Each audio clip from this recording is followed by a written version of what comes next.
এরপরে যখন আমি 4-এ উঠি, সেকেন্ড ধাক্কাটা আমি ওই সময় খাই। তো ভালো রেজাল্ট করতাম। আমাদের এলাকারই কয়েকটা ছেলে ছিল, আরমান, জিয়া, আবার খালিদ, তারপরে স্কুলে মিঠু, সোহেল, এরকম আরও অনেক ছেলেপেলেরা ছিল। ওরা হচ্ছে আমাকে খুব জেলাস করতো, আমি ভালো রেজাল্ট করতাম। আর ওরকম আমি মিশতাম না, কারোর সাথে কথাও বলতাম না, একটু মুডি ছিলাম আর কি, মুড নিয়ে থাকতাম।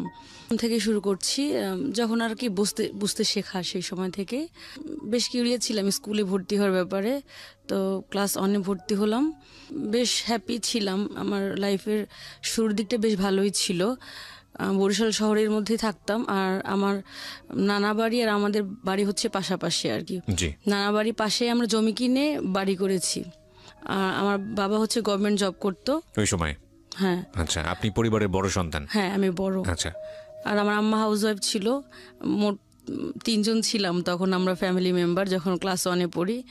তো বেশ ভালোই যাচ্ছিল, এরকম স্কুলে যেতাম। ফার্স্টেই যখন গিয়েছি খুব ভালো রেজাল্ট করতাম, ফার্স্ট হয়েছি একদম প্রথম পরীক্ষায়। ম্যাথসে 100 মার্কস পেয়েছি এবং খুব ভালো রেজাল্ট করেছিলাম। ভালো স্টুডেন্ট ছিলাম একাধারে, দেখতে বেশ কিউট ছিলাম, খুব ছোট। স্কুলে খুব অল্প বয়সে ভর্তি হয়েছিলাম। যারা অন্যরা ছিল আমাদের সাথে বেশ আমার থেকে হয়তো 1-2 বছর, 3 বছর, 4 বছর এরকম বড় ছিল অনেকে। আমি খুব আর্লি স্কুলে যাই আর কি। তো এরপরে ভালোই চলতে থাকে এরকম ভাবে। তারপরে হচ্ছে ক্লাস 2-তে যখন উঠি, এই সময় একটা আর কি ধাক্কা লাগে আমার, মানসিক মানে সমস্যার বিষয়টা বা একটা ক্ষত ওই সময়টা থেকে আমার শুরু হয়। সেটা হচ্ছে আমার আব্বু অনেক রাগী ছিল, মানে অনেক বেশি রাগী ছিল। মানে অন্য যে আমার চাচা বা ফুপু টুপু ওনারা এরকম রাগী না, কিন্তু আমার আব্বার রাগে বেসিক্যালি একটু আমি জিনগতই বলবো, কারণ আমিও সায়েন্সে পড়েছি, এই জন্য বিষয়টাই বলবো আর কি। না, অনেকেই এক মিনিট এখানে জিন বলতে অনেকেই অন্য কিছু বুঝতে পারেন, মানে বংশগতভাবে। এটা আসলে সায়েন্সের টার্ম। হ্যাঁ, এখানে কিন্তু জিন পরির বিষয় না। ওকে, বংশগতি বিষয়ক যে বিষয়টা, সেটা হচ্ছে জিন। আমি ইন ডিটেইলে যাচ্ছি না, আপনারা যদি গুগলে সার্চ করেন তাহলে পেয়ে যাবেন। হ্যাঁ, বলুন। মানে আমার দাদু অনেক রাগী ছিল, উনি মানে ফ্যামিলির একমাত্র মেয়ে ছিল, ওনার ভাইরা অনেক বেশ সম্ভ্রান্ত পরিবারের ছিল। তো ওনার এক ভাই বেশ রাগী ছিল আর কি, একজন মার্ডার হয়েছিল। তো আব্বা হচ্ছে ওই যে মামাদের বংশের ওই রাগী স্বভাবটা পেয়েছিল। আমার দাদা বা আদার্স চাচারা খুব শান্তই ছিল আর কি। তো এই আব্বুর ব্যাড হ্যাক সবকিছুই ভালো, 5 ওয়াক্ত নামাজ রোজা করতো, গভর্নমেন্ট জব করেছে, তারপরে ভালো ছাত্র ছিল, সবকিছুই তা ভালো ছিল, পজিটিভ ছিল, খুব ডিসিপ্লিনড। কিন্তু একটাই ব্যাড হ্যাবিট ছিল, সেটা হচ্ছে কথায় কথায় হাত তোলা আর কি। যে কোনো বাইরে না, যে কোনো, যেমন আমাদের যখন গ্রামে আমাদের বাড়ি আছে, সেখানে চাচাতো ভাই বোনরা ছিল, যৌথ ফ্যামিলি, তো ওদেরকেও নাকি মাঝে মাঝে এরকম জড়থাপ্পড় মারতো আর কি। এটা একটা খুব ব্যাড হ্যাবিট ছিল তার। এবং এটা এখন অবশ্য তার প্রতি আমার কোনো রাগ নাই, কারণ এখন সে অনেক লক্ষ্মী হয়ে গেছে আর পরে অনেক ভদ্র হয়ে গেছে, কিন্তু ওই সময়টা আর কি ছিল এরকম। আর বাবা মার সাথে আমার বয়সের ডিফারেন্সও খুব বেশি না, আমার আম্মার সাথে হচ্ছে 16-17 বছরের ডিফারেন্স। আর প্রথম বেবি, বুঝতেই তো পারেন, তারা খুব একদম একেবারে ইয়ং ছিল আর কি, খুব টকবকে আর খুব উত্তেজিত, এরকম এক্সাইটেড স্বভাবের। তো তখন আমার আম্মা হচ্ছে, আমি ক্লাস 2 প্রেগনেন্সি ছিল। তো একদিন হচ্ছে রাতের বেলা খাওয়া শেষ করলাম আমি, তো আব্বু বললো যে আমি ওর খেতে চাচ্ছিলাম আম্মুর কাছ থেকে। আম্মু আবার ড্রাই এই ধরনের মুড়ি বা এরকম খাবার খেতে পারতো, নাহলে ভমিটিং হতো আর কি। তো এরপর আমি চাচ্ছিলাম, ছোট বাচ্চা তো আমি তো সেভাবে বুঝতে পারি না যে আমি খাওয়া শেষ করেছি আবার আমার খাওয়া উচিত না।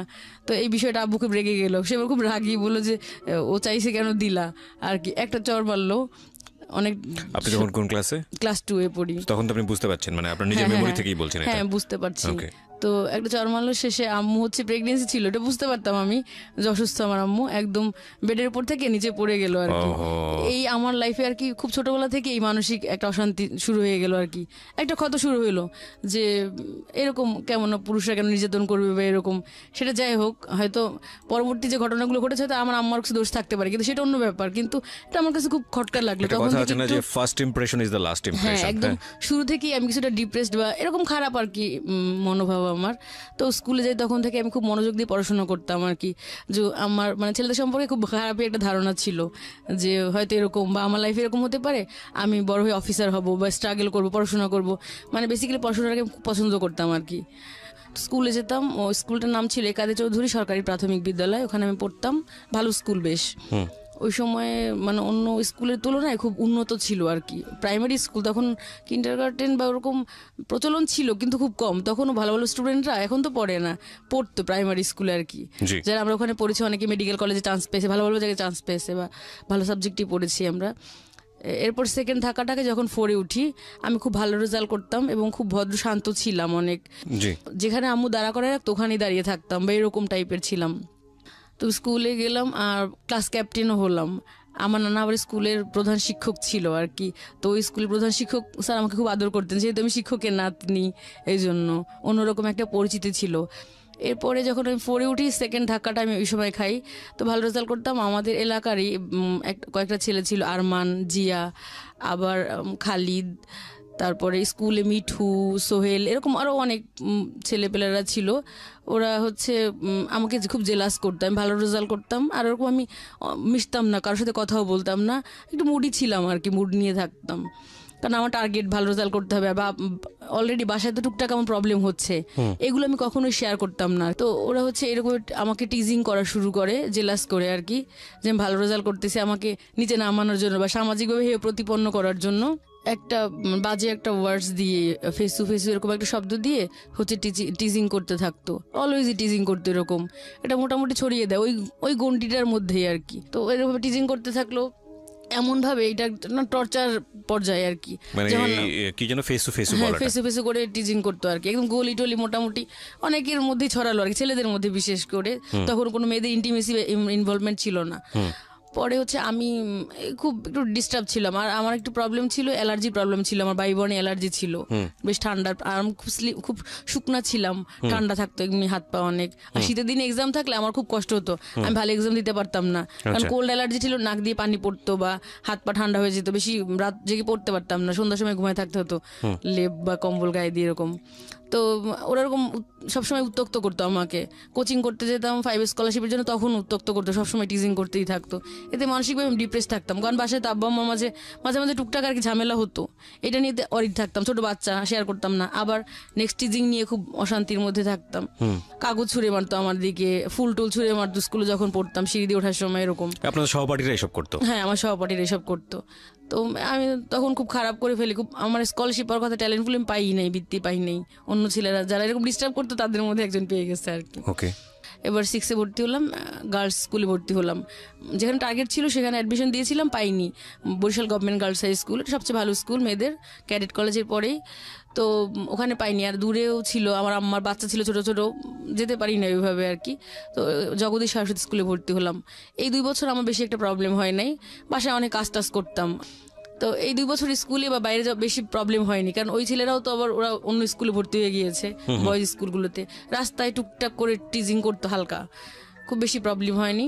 আর রেজাল্টও খুব ভালো করেছিলাম, 6-এ খুব ভালো রেজাল্ট করেছি, আর 7-এও খুব ভালো রেজাল্ট করেছি।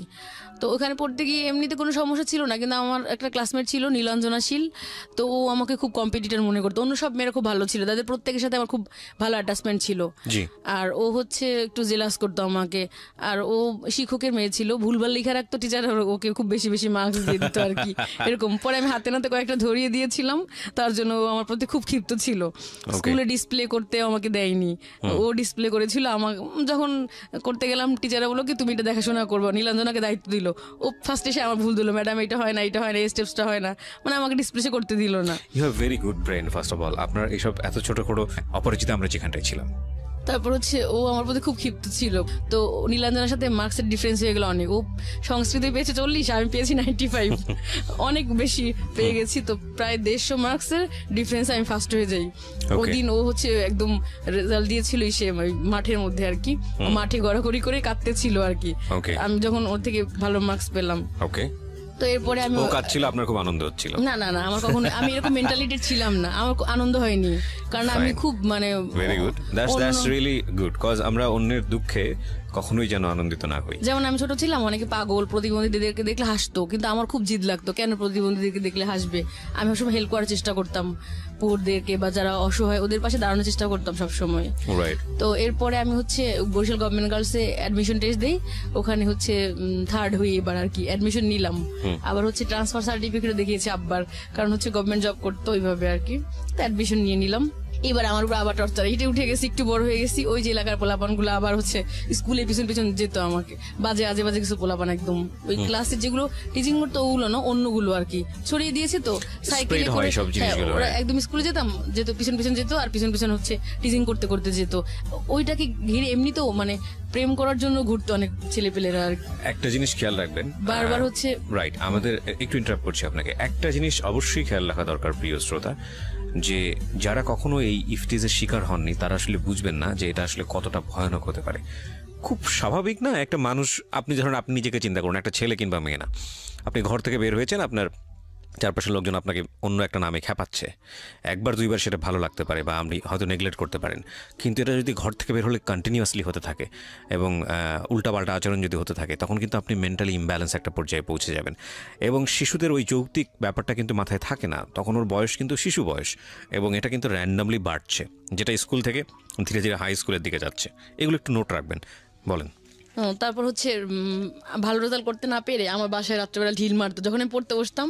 আমাদের 5 তলা ফাউন্ডেশন ছিল, টিন শেড, ওটা ছাড়া আমাদের আরেকটা বাড়ি আছে, আমরা এখন ওখানে থাকি আর কি, কিন্তু ওই সময় ওইটা ছিল আর কি, ওখানে ভাড়া দিয়ে দিয়েছি। তো ওই রাতের বেলা হচ্ছে কি সন্ধ্যার পরে ইচ্ছা মতো ঢিল ছুটতো আমাদের টিনের উপরে, কেন যে ছুটতো কেউ জানতো না, কিন্তু বড় হওয়ার পরে বুঝতে পেরেছি যে আসলে আপনার বাবা থাকতো না আপনাদের সঙ্গে? আব্বু তো দূরে চাকরি করতে, খুলনায়, আপনি মার সঙ্গেই থাকতেন? হ্যাঁ হ্যাঁ, আমি, মা আর ছোট 2টা ভাই বোন ছিল, আর পাশে নানা বাসা ছিল, থাকলে তো আলাদা একটা পরিবার, যেতাম, কিন্তু কেন মারতো সেটা কেউ জানতো না, যে কেন ঢিল মারতো। হয়তো বা আরো ক্ষতি করার চেষ্টা করতে পারতো, কিন্তু আমার 4 মামা ছিল, ধারণা হয়তো আরো ক্ষতি করার চেষ্টা করতো, কিন্তু পারেনি, হয়তো ওই কারণে হয়তো বা ভয় পেতে হতে পারে, এইভাবে আর কি সমস্যাগুলো। আর ওই যখন মানে খোঁজ নিয়ে জেনেছে যে এই শব্দটা দিয়ে আমাকে মানে ক্ষতি করা যায়, আবার ওই শব্দটা ওরাও ব্যবহার করতে লাগলো, স্লোগানের মতো আর কি, মিছিলের মতো এরকম শুরু করলো ওরা।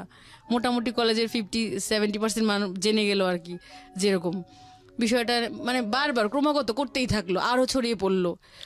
তারপরে হচ্ছে আমি যখন ক্লাসে আসতাম, যেতাম হচ্ছে করিডোর দিয়ে, হ্যাচ্চো হ্যাচ্চো করে আমার গায়ের মধ্যে, চিন্তাও না আননোন ছেলেপেলেরা একদম থুথু ছিটিয়ে বা ওই যে সর্দি টর্দি কফ এগুলো ছুটিয়ে মানে ফেঁচু ফেঁচু হ্যাচ্চো হ্যাচ্চো করে আমার মুখের মধ্যে এসে একদম এরকম অ্যাটিচিউড করতো, যত ধরনের বিকৃত আচরণ করা যায় সর্বোচ্চ পর্যায়েগুলো করতো।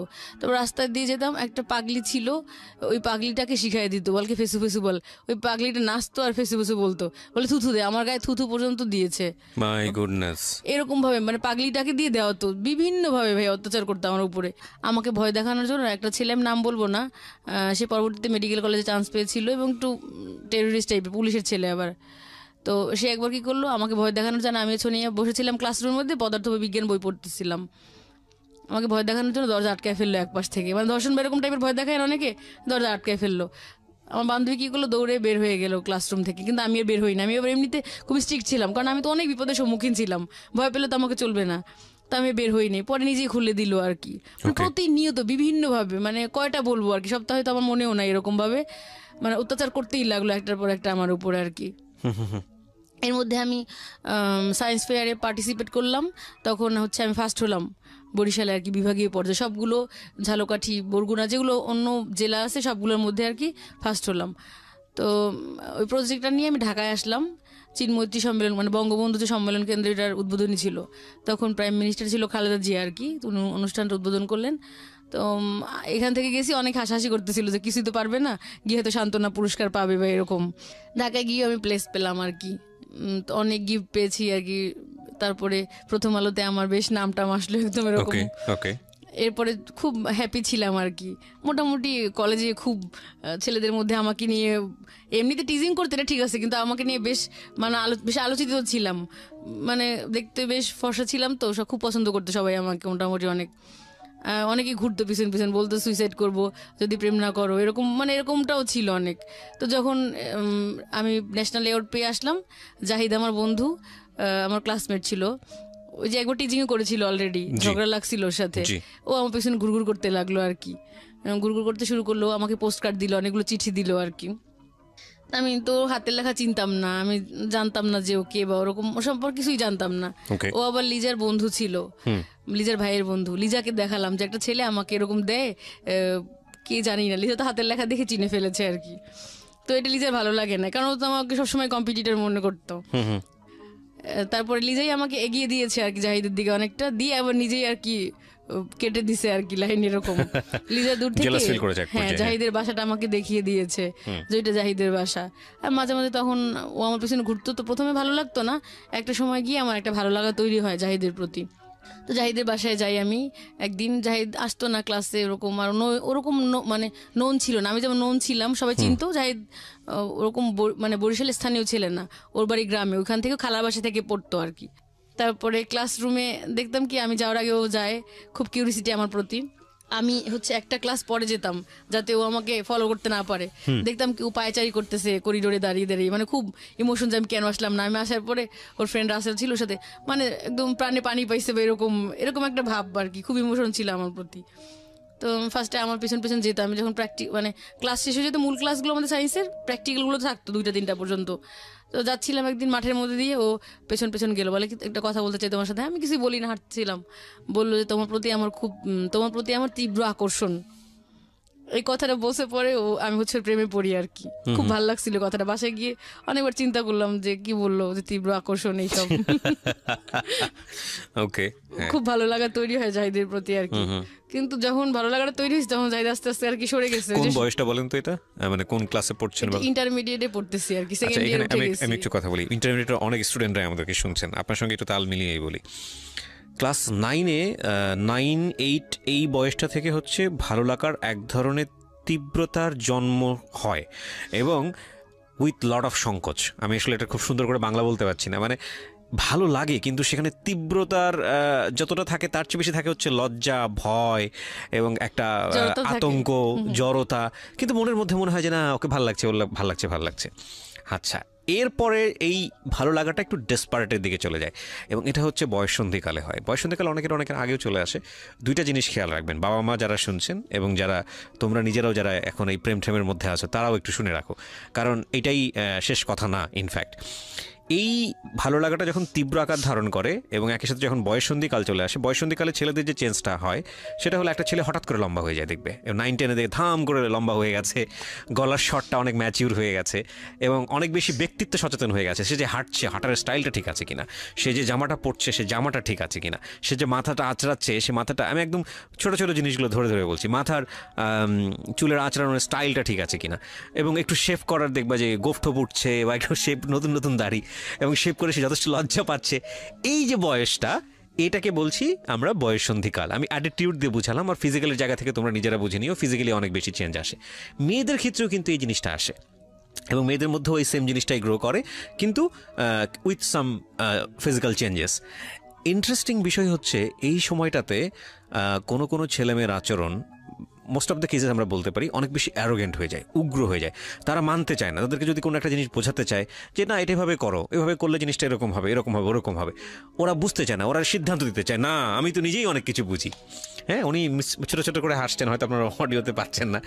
তো এইটা কিন্তু ছেলের ক্ষেত্রেও হয়, মেয়ের ক্ষেত্রেও হয়, এবং তখন যে সমস্যাটা বাবা এবং সন্তানের মধ্যে হয়, বাবা মা সন্তানের মধ্যে, সেটা হলো বাবা মা যদি না বুঝতে পারে যে এই আমার সন্তানের মধ্যে একটা বড় চেঞ্জ এসছে, তারা কি করে ছোটোবেলায় যেভাবে মানুষ করেছে, ছোটোবেলায় যেভাবে ডোমিনেট করেছে, ওই জিনিসটা যদি চালিয়ে যেতে থাকে তখন একটা মারাত্মক সংঘর্ষ হয়, এবং এই মারাত্মক সংঘর্ষটা খুব সার্টেন পিরিয়ডে চলে, 1-2 বছর, এবং কিছু বুঝে ওঠার আগে শেষ হয়ে যায়, এবং এই সময়টাতে অনেক বড় রকমের ভুলও করে ফেলে বাবা মা।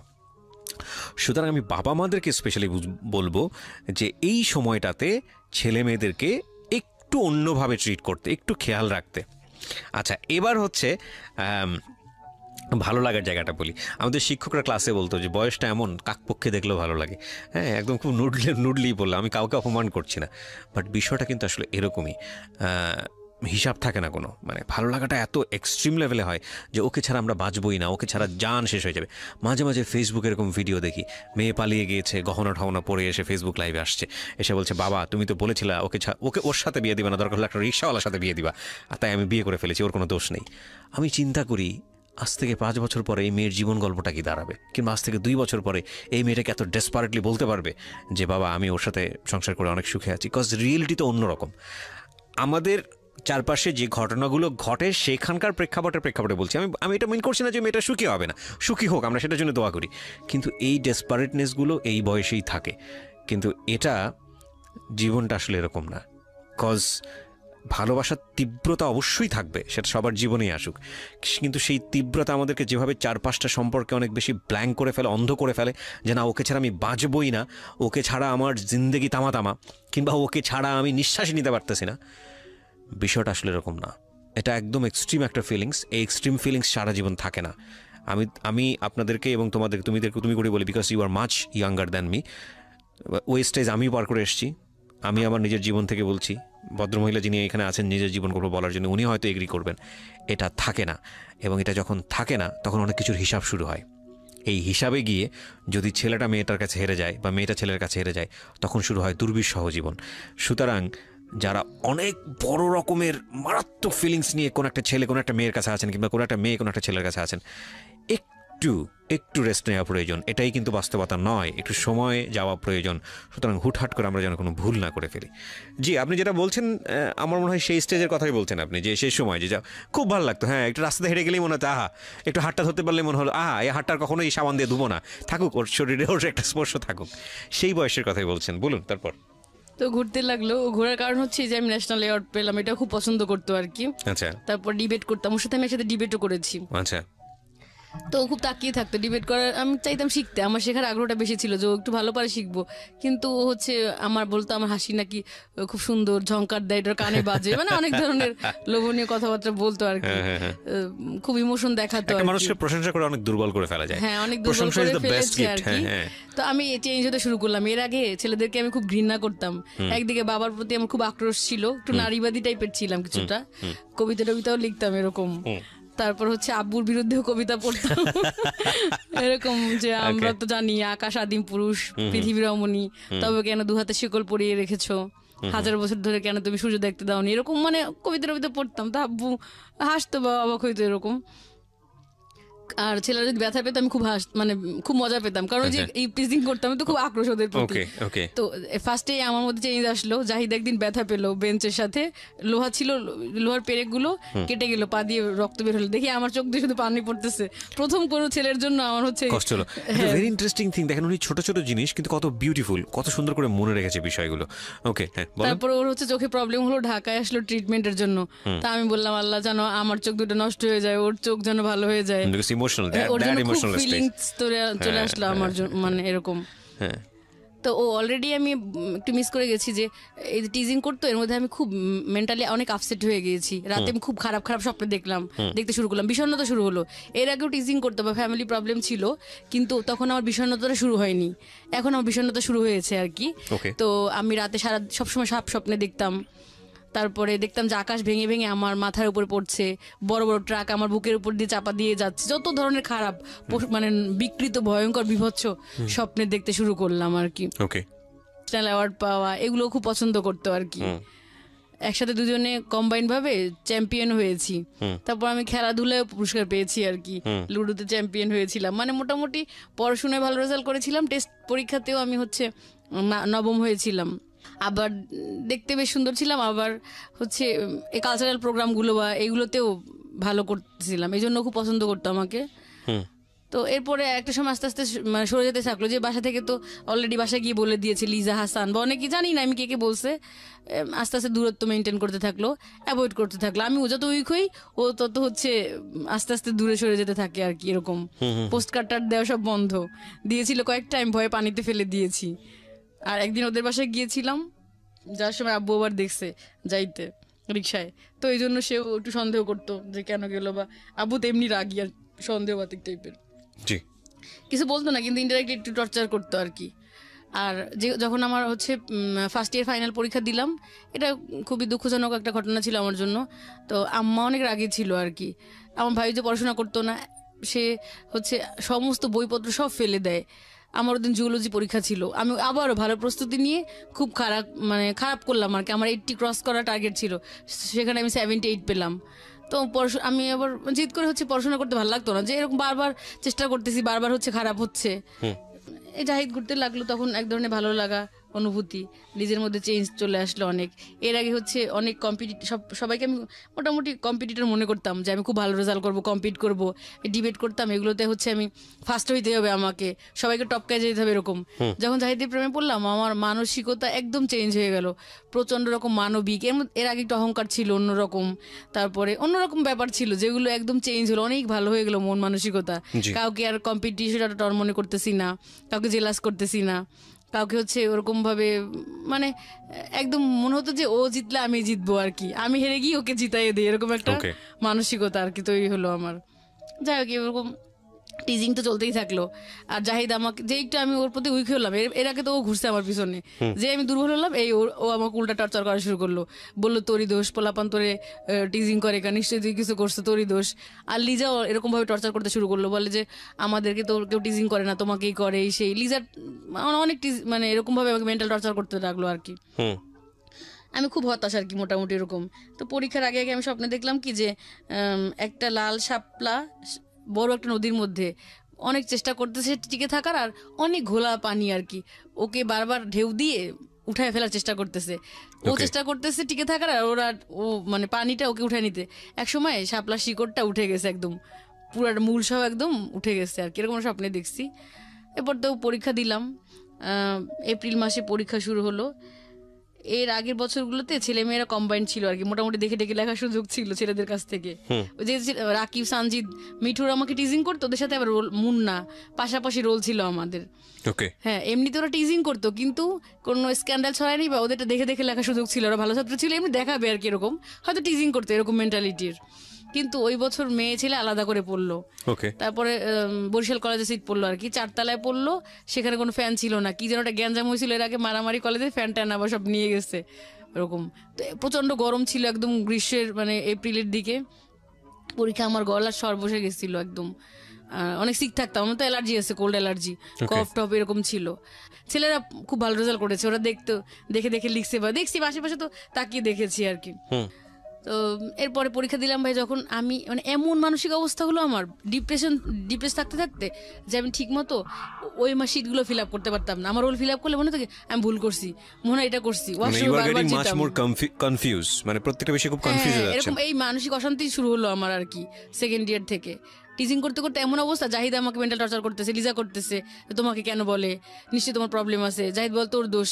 তো এতদিন তো সাহস পাইনি, যেই প্রেম মানে ভালোবাসছি, প্রেম করতাম না, তথাকথিত কোনো সম্পর্ক ছিল না, মানে পছন্দ করতাম, তখন সে বলতো যে আমার দোষ, এই জন্য পোলাপান আমাকে টিচিং করে, এইসব হ্যাঁ এগুলো বলতে শুরু করলো আর কি, মেন্টালি টর্চার করা শুরু করলো। এটা আমি খুব ভেঙে পড়লাম মানসিকভাবে আর কি। এরপর থেকে এই যে মানসিক সমস্যাগুলো আমার দেখা দিল, সবসময় খুঁত মনে হয় আমি ভুল লিখছি, তাহলে এটা করছি, যেটা আমি পারি জানি এইটাই ঠিক, কিন্তু অন্যদের যেটা বলতো ওইটাই আমার মনে হয় যে এইটাই ঠিক। আত্মবিশ্বাসের ঘাটতি, এর আগে এটা আমার ছিল না, এই ধরনের প্রবলেম আমার। তারপরে হচ্ছে সবসময় একটা মানসিক ভুল লিখতাম, মানে হয়তো 5i বা 2s হয়তো মাইনাসের জায়গায় প্লাস, মানে উল্টাপাল্টা করে লিখতাম সবই, কিন্তু উল্টাপাল্টা করে লিখতাম প্রত্যেকটা পরীক্ষা। ফিজিক্স, ম্যাথ আমার খুব খারাপ হয়ে গেল পরীক্ষাগুলো আর কি, তখন আমি বুঝতে পারিনি যে এতটা খারাপ হয়েছে আর কি পরীক্ষাগুলো। যখন রেজাল্ট দিল খুবই খারাপ রেজাল্ট করলাম, 13 অক্টোবর রেজাল্ট দিল, মানে খুব কান্নাকাটি তো করছি, এটা বুঝিনি, মানসম্মান তো সব গেছে, এমনি সবাই আমাকে চেনে ভালো স্টুডেন্ট হিসেবে, আরো খুব মজা পাইলো সবাই আর কি। সবাই গেল ক্যাম্পাসে রেজাল্ট নিতে, আমি গেলাম না, বাসা বসে খুব কান্নাকাটি করতেছি আর কি। এর মধ্যে লিজা আসলো খুব মায়া কান্না দেখাতে, সে আবার আমার সাথে কম্পিটিশন দিয়ে খুব ভালো পড়াশোনা করে এইবার আমার থেকে খুব ভালো রেজাল্ট করে ফেলেছে আর কি। এর মধ্যে একটা বিষয় স্কিপ করেছি, প্র্যাকটিক্যাল একটা কথা বলি না। প্র্যাকটিক্যাল হচ্ছে আমি অনেক অনেস্ট ছিলাম ভাই সবসময়, তো সবাই দেখা যাচ্ছে নকল টকল নিত, দেখে দেখে লিখতো, এই টেন্ডেন্সি আমার ছিল না। তো আমার বান্ধবী সোনিয়া ওর সিনিয়রদের সাথে আলাপ করলো যে কিভাবে করা যায়, তো ওদের অনেক টাকা পয়সা ছিল, ধনী মানুষ, বলো যে কম্পোজ করে নিয়ে যাবে, এগুলাকে দেখে দেখে লিখবা আর কি। তো ছোট ছোট করে কম্পোজ করলো, 5টা-6টা করছে, করে ওই আমার বান্ধবী মনিকে দিছে, ও নিছে, আমাকে একটা দিল। মোটামুটি নীলাঞ্জনা, লিজা প্রত্যেকের কাছে নকল আছে, ওরা মানে ভেতরে রেখে বোরকা পড়তো, ভেতরে রেখে হচ্ছে করতেছে, লিখতেছে এরকম। তা আমি তো একটু বোকাশোকা টাইপের গাধা, সবসময় তো এত মানসিক অ্যাংজাইটি থাকতাম যে ম্যাচিউর কোনো বুদ্ধি আমার তৈরি হয় নাই। আমি করছি কি, এটা সাদা স্বচ্ছ ফাইল নিয়ে গেছি, পদার্থবিজ্ঞান পরীক্ষার দিন ট্রান্সপারেন্ট ফাইলের মধ্যে উপরে রেখে দিছি ইয়েটা আর কি, ওই যে কম্পোজ শিটটা। আর ওরা তো মোটামুটি বিভিন্নভাবে আর কি রেখেছে, এমনভাবে যে বের করে লিখতেছে। স্যার উঠেই ফার্স্টে আমার ইয়েটা দেখলো আর কি, ফাইলটা খুললো, দেখাই তো যায় এটা স্পষ্টভাবে, দেখলো যে এটার মধ্যে নকল আছে আর কি। আসলে তো আমি ওটা নিজে নেই না, ওটা আমার বান্ধবী দিছে পরীক্ষার সময়, আমি ওটার মধ্যে ঢুকাই রাখছি। তো স্যার খুব খেপে গেছে যে নকল করে, এই মেয়ে মনে এরকম ভাবে নকল করছে, এসসিতে কি রেজাল্ট করছিল তুমি ফিজিক্সে? আমি বললাম স্যার আমি A+ পেয়েছি। বলে নিশ্চয়ই নকল করে পাইছো। আসলে ভাই এরকম আমি কোনোদিনও না, সে তো বিশ্বাস করবে না। তারপর খুব খেপছে যে আমাকে ফেল করাই দিবে আর কি। তা আমি আবার টেস্টে প্লেস পেয়েছিলাম। স্যাররা অনেক, স্যারদের সাথে আমার খুব ভালো রিলেশন ছিল, বিশেষ করে ম্যাথ আর বোটানি টিচারের সাথে খুবই ভালো সম্পর্ক ছিল। ওই দুইজন টিচারের প্রিয় ছাত্রী ছিলাম আমি আর কি। তো এই স্যাররা বললো যে না আসলে এরকম ওরকম না, হয়তো ভুল কি বলছেন জানি না, হয়তো ন্যূনতম একটা মার্কস দিয়ে পাশ করাই দিছে হয়তো বা, এই জন্য স্কোর আরও খারাপ হয়ে গেল আমার। তো খুবই খারাপ রেজাল্ট করে ফেললাম, মেডিকেল কলেজে তার পরীক্ষা দিতে পারবো না। কি যে খারাপ সময় গেছে আমার লাইফের, নিশ্চয়ই একদম জীবনটা ভাই আমার অন্ধকারে হারিয়ে গেছে এরকম। খুবই মানসিকভাবে ভেঙে পড়ছি আমি। প্রতি রাতে আমি বসে থাকতাম চেয়ারে, ঘুমাতে পারতাম না, মনে থেকে সুইসাইড করি। আব্বা আম্মা মানে খুব অরিড থাকতো, তারা শান্তিতে ঘুমাতে পারতো না আর কি। এরপর আম্মা টর্চারে আর মামিদের টর্চারে একদম অতিষ্ঠ হয়ে গেলাম আমি। পরে আমি সিদ্ধান্ত নিলাম যে প্রপোজালটা আসবে, যে আসুক, কানা খোড়া যে আসুক, আমি তাকে বিয়ে করবো আর কি, এরকম টার্গেট করলাম। এরপর প্রপোজাল আসলো, এবার বিয়েতে রাজি হয়ে গেলাম। আম্মা তো হেবি খুশি। এবার খুঁজে খুঁজে ভাইয়া শহরের মধ্যে অনেক ভালো ভালো ছেলেরা ছিল, আমাকে পছন্দ করতো বা বেশ সচ্ছল পরিবারের ছেলে ছিল, কিন্তু আমার না খুব আনইজি লাগতো যে বিয়ে করবো, তারা জানবে যে ফেসু ফেসু ডাকে, দেবর বা ননদ থাকলে না হাসে, কি করে, সবসময় এরকম একটা মানসিক এংজাইটির মধ্যে থাকতাম। আমি ভাবছিলাম যে বিয়েই করবো না আর কোনো দিন। প্রচণ্ড একটা অশান্তির মধ্যে দিয়ে যাচ্ছি না আমি, প্রচণ্ড স্ক্যান্ডাল ছড়িয়ে গেছে এরকম। তো এরপরে হচ্ছে গ্রামের দিকে ছিল বাড়ি, ইঞ্জিনিয়ার। ভাবলাম যে গ্রামের দিকে বাড়ি, অনেক দূরে আমাদের থেকে, হয়তো জানবেই না কোনো দিন, তাহলে এখানেই রাজি হয়ে যাই।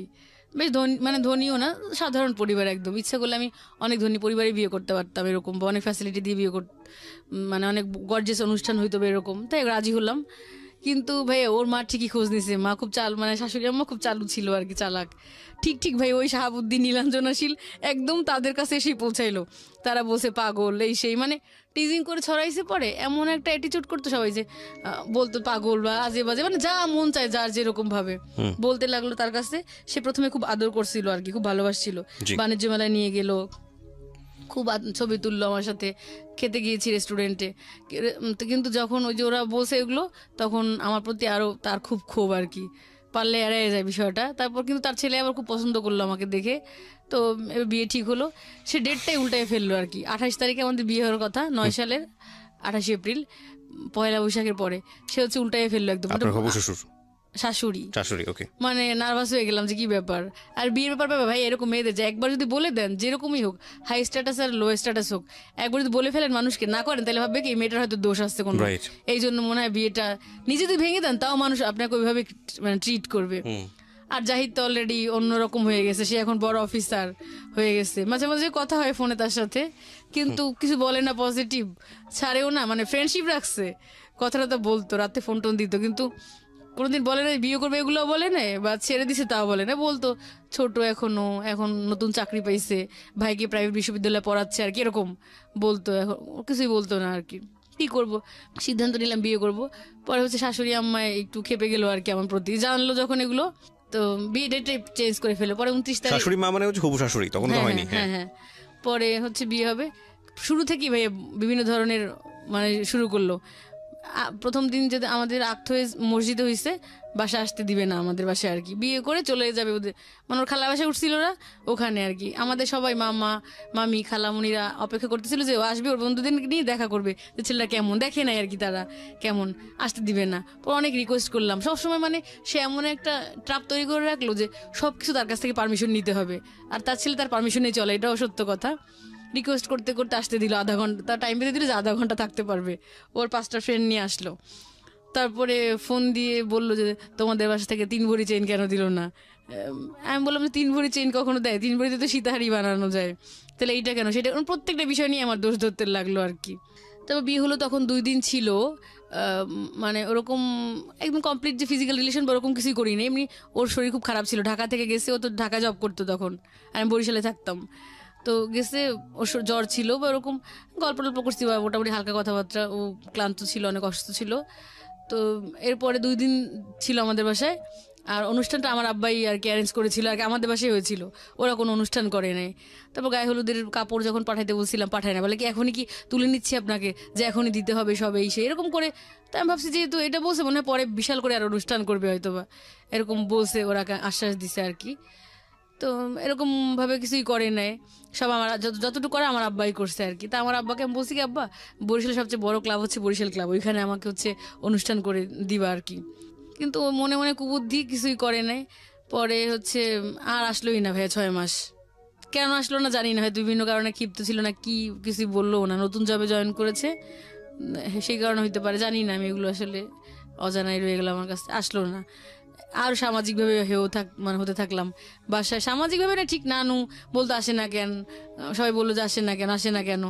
মোবাইল সেট পাঠাইছে, এমনিতে যেদিন বিয়ে হয়েছে তারপর থেকে টাকা দেওয়া শুরু করলো, মাসে মাসে হচ্ছে ঢাকা এসে প্রতি মাসে টাকা পাঠাতো কুরিয়ারে করে আমার জন্য, এটা ঠিক মতো করছে, মোবাইলে ব্যালেন্স পাঠাতো, কিন্তু যাইতো না আর কি, আসতো না আমাদের বাসায়। তারপর একবার ছোট আমি খুব মন খারাপ করলাম, বললাম কি আমাকে একটু ঢাকা নিয়ে ঘুরে আনো, সে নিল না। আমি বললাম কি না নিলে মরে যাবো, এসব একটু রাগ অভিমান করে বলতেই পারি। সে আমাকে না বলে কিছু, সে আমার ছোট মামাকে ফোন করে বললো যে ওইরকম করে, ও ঠিক করে নেই, সেই আরও বেশি মানে মন খারাপ, মামা আমার রাগারাগি করলো, একটা গ্লাস দিয়ে 2টা বাড়ি দিল আমার মাথার উপরে, বললো যে পাগলাম, মন খারাপ। পরে বড় মামার বাসায় নিয়ে গেল, পরে তারা ফোন করলো ওকে, ফোন করার পরে ছোট মামা ডাক্তার আর কি, আর বড় মামা হচ্ছে প্রেজেন্ট আর কি, ভিআইপি একজন, ডেজিগনেশনে নাই বললাম। তারপরে তারা ফোন করছে, ঠিকই তখন আসছে আর কি, হাই প্রোফাইল লোকদের ফোনে ঠিকই তখন চলে আসছে বাসায়। তো আসলো, অল্প সময় ছিল, তারপর চলে গেছে। এর মধ্যে প্র্যাকটিক্যাল পরীক্ষার আগে ওদের বাসায় গেছিলাম আমি, 21 দিনের মতো ছিলাম, কিন্তু ও ঢাকায় চলে গেছে একদিন আমাকে রেখে, খুব একটা ভালো বিহেভ করতো না। পরের দিন এর মধ্যে আমি অলরেডি ওই যে ইন্টারমিডিয়েট পাস, তখন অনার্সে পড়তেছি, তখন হচ্ছে আমি প্রাথমিকে পরীক্ষা দিছিলাম আর কি, এমনি দিয়েছিলাম সহকারী শিক্ষিকা, এই যে প্রাইমারি স্কুলগুলো থাকে না, ওগুলো টার্গেট ছিল না কোনো সময়, কিন্তু দিয়েছিলাম আর কি, কেন যেন দিছিলাম, যাই হোক আমি পাশও করে যাই আর কি। তো এই লঞ্চে আমরা হচ্ছে ঢাকা চলে আসি, ওই দিন থেকে ওর চেঞ্জ হয়ে গেল, জব হতে যাচ্ছে আমার। তো আর এদিকে বিসিএস এর প্রস্তুতিও আমার ভালো, প্রথম 30তম বিসিএস দিয়েছিলাম, ওই পরীক্ষায় আমি পাশ করি প্রিলিমিনারি। আচ্ছা, মানে ওইবার আমার যদি প্রাইমারি চাকরিটা না হতো, আমি মানে মাস্ট বি বিসিএস ক্যাডার হতাম আমি। ভাগ্য আমার এবারও আবার মানে খারাপ হয়ে যায়। তারপরে সংসার করতেছি, সংসার তো নতুন সংসার, কাজবাজ করতে হয়, মোট মিলে এত পরিশ্রম, তারপর আবার গভর্নমেন্ট জব করতেছি, এদিক থেকে তারা খুব প্যারা দিচ্ছে যে পরে জবটা ছেড়ে দিলাম, এইটা ভুল করছি, যাই হোক। তো এরপরে বিসিএসও হলো না আমার, লাস্টে রিটেন পরীক্ষাগুলো ওইভাবে মোটামুটি দিয়েছি, আর একটু যদি পলিশ করে পড়তে পারতাম হয়তো বা অ্যাটলিস্ট একটা ক্যাডার আসতো, কিন্তু ভালোভাবে পড়ি না, এইখানে গেছি আসা যাওয়া করছি বারবার, সময় নষ্ট করছি। আর এর মধ্যে অলরেডি আবার জাহিদের সাথে আবার মানে যোগাযোগ হয়, ওকে, জাহিদের সাথে যোগাযোগ হয়, বেশ ভালো সম্পর্ক ছিল। এটা কি বিবাহের পরে? হ্যাঁ হ্যাঁ, এই যোগাযোগটা তো আনফেয়ার ছিল। আনফেয়ার ছিল বলতে খারাপ রিলেশন ছিল না, কিন্তু হঠাৎ করে আবার যোগাযোগ হয়, কোন দিকে টার্ন নিতে পারতো। যোগাযোগ হয়, কারণ এখন আবার তো যোগাযোগ হবেই, কারণ এখন তো আবার আমার ভালো পজিশন আসছে।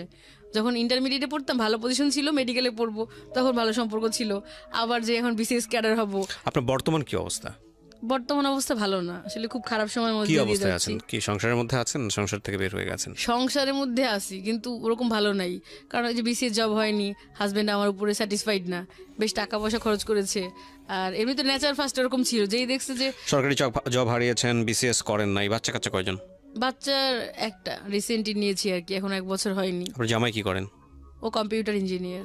ওকে, তো তার মানে আপনি যেটা বলতে চাচ্ছেন যে আপনার লাইফটা এরকম এলোমেলো হয়ে যাওয়ার পিছনের কারণটা হচ্ছে হলো আপনার ফ্যামিলি স্ট্রাকচারের জায়গাটাতে প্রপার গাইডেন্স না পাওয়া, আর দ্বিতীয়ত হচ্ছে হলো আপনাকে এই ইফটিস করে আপনার জীবনটা শেষ করা। সবচেয়ে বেশি ক্ষতিকর ছিল। একটা জিনিস খেয়াল রাখা জরুরি প্রিয় শ্রোতা, আজকের এই গল্পে তেমন অর্থে তেমন কিছুই নাই, মানে সেরকম অর্থে আপস অ্যান্ড ডাউন নাই, মেসেজ বলতে গেলে একটা গুরুত্বপূর্ণ মেসেজ আছে, সেটাও খুঁজতে হবে খুব ভিতরে গিয়ে, ওনার বলার ধরনের জায়গা থেকে কন্টিনিউয়াসলি মনোযোগ রাখাটাও খুব মুশকিল। তারপরেও আমরা এই গল্পটা বলার সুযোগ দিয়েছি।